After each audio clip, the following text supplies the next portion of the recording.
ব্যবসা করাটা যতটা সহজ মনে করা আর বাস্তবতাটা হচ্ছে আপনার সম্পূর্ণ ভিন্ন, ঠিক আছে? আপনি মনে করবেন, চিন্তা করবেন একটা, হবে আর একটা, বাস্তবতা একটা আর হচ্ছে আপনার চিন্তা ভাবনা একটা। যেটা চিন্তা করবেন বাস্তবে সেটা করতে যাবেন, সেটা হচ্ছে সম্পূর্ণ ভিন্নভাবে সেটা উপস্থাপন হবে। তো প্ল্যান প্রোগ্রাম করা ভালো, কিন্তু প্ল্যান প্রোগ্রামের বাহিরে যে কিছু হবে সেটা মেনে নেওয়ার জন্য সর্বদা প্রস্তুত থাকতে হবে, ঠিক আছে? আর এটার জন্য যদি প্রস্তুত থাকেন তাহলে হচ্ছে আপনি ব্যবসাতে কিছু করতে পারবেন। তো ব্যবসাটা করবেন, ঠিক আছে? ব্যবসা করার জন্য আপনার মেন্টালিটি ঠিক রাখা লাগবে। আর যেটা প্রধান হাতিয়ার সেটা হচ্ছে আপনার ধৈর্য।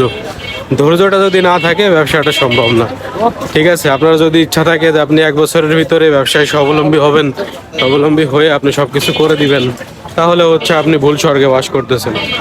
1 বছর আপনার ব্যবসাটা যদি আপনি নতুন নামেন, তাহলে 1 বছর আপনার ব্যবসাটা বুঝতে লাগবে। তো দ্বিতীয় বছরে হচ্ছে আপনার প্রোডাক্টগুলো কালেকশন করা, প্রোডাক্টগুলো সোর্স করার টেকনিক শিখতে চলে যাবে। তো সেক্ষেত্রে 1-2 বছরে ব্যবসা শেখা আমার মনে হয় না সম্ভব, কারণ আমার অলরেডি ব্যবসার 1 বছর হয়ে গেছে। 1 বছর হয়ে গেছে, তো আমার মনে হয় যে শেখার কোনো কিছুই হয় নাই, ঠিক আছে? তো সেক্ষেত্রে ব্যবসা করার জন্য হচ্ছে আপনার এত শর্ট টাইমে সম্ভব না।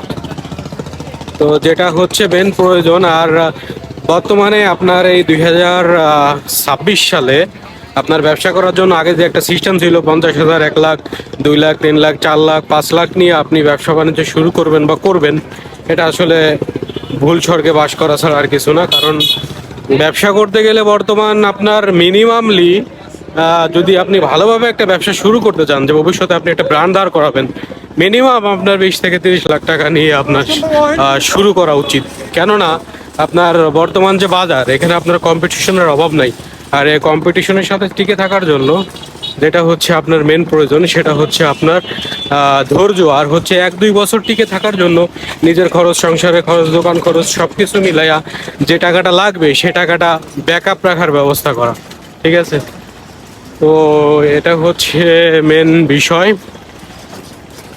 বিষয়গুলো কেমন লাগতেছে আপনাদের কাছে জানি না, তবে আমি আমার বাস্তবিক অভিজ্ঞতা থেকে আপনাদের কাছে শেয়ার করতেছি, ঠিক আছে?